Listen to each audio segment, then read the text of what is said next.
Good YouTube, today I'm going to be teaching you guys a brand new 2022 swipe method using Cashapp. If you're carding, swiping, punching, scamming, clicking, or whatever you prefer to call it in 2022, subscribe to my channel. I post free swipe methods and carding content daily. Let's jump right into it. For the Cashapp method, the first and most important thing a swiper or scammer needs is a debit plus Fullz. A debit Fullz includes the debit card info in addition to the date of birth and the social security number of the card holder. If you need a reliable site to get a valid debit plus Fullz from, join my Telegram chat and message me. The link is in the description below. Once you have a valid debit Fullz, you need to create a new email and a Cashapp account.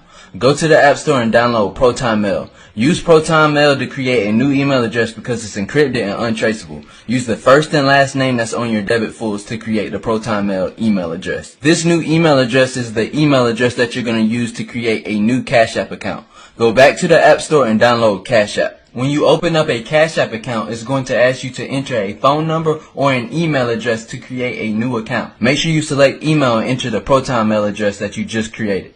To finish setting up the Cashapp account, use the credentials from your debit Fullz. Do not use any personal information to set up this new Cashapp account. After creating an account, it's going to ask you to link a bank using a debit card. Enter the debit card credentials from your debit Fullz. If you have a valid debit plus Fullz, the card will link with no problem. After completing this step, you should be able to go to banks on the Cashapp account profile and see the debit card linked to the account.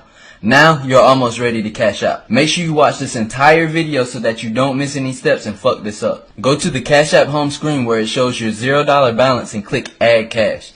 Cashapp will then ask you to enter the date of birth, the last four numbers of the social security number, and sometimes the address that's on the debit to verify the card before you can add funds. This is why it's important that you get a debit plus Fullz and not a regular debit, because regular debits don't always include the social security number and date of birth. All Fullz will at the very least have the date of birth and the social security number of the card holder. Once you have verified the debit, go back to Add Cash. Do not ever try to send cash directly from the debit or you will kill the card and it will not work. You must add cash from the debit card to the Cashapp balance before sending any funds to another Cashapp account. For the first transaction, add no more than $25 to the Cashapp account. You don't want to do any more than $25 for the first transaction. Once you successfully add the first $25 payment to the Cashapp balance, you know that you can make some money. Good shit. Go to Add Cash again and this time add $27 or $28. Each time you add to the Cashapp balance, it's best to use a different number than before and wait 30 to 40 seconds between each transaction. After the first 2 or 3 transactions, it's okay to add over $100. Keep this process up until you get around $500 to $600 in the Cashapp balance. Once you have $500 to $600 in the Cashapp balance, you should send the funds to another account before attempting to add more money. This will protect your funds. You can get away with sending it to your personal Cashapp, but if you want to be extra safe, use a temporary number to enable Bitcoin and then send it to your personal account through Bitcoin. You can also create 2 emails to create 2 new Cashapp accounts at the beginning instead of 1.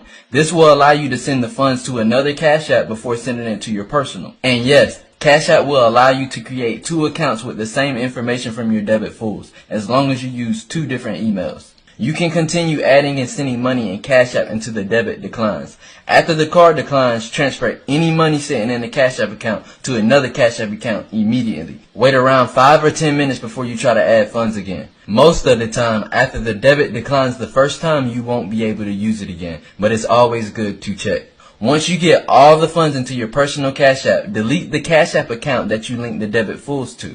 At this point, it's safe to now cash out the funds from your personal Cashapp into your personal bank, and you have successfully completed the 2022 Cashapp method. If you need fresh card information,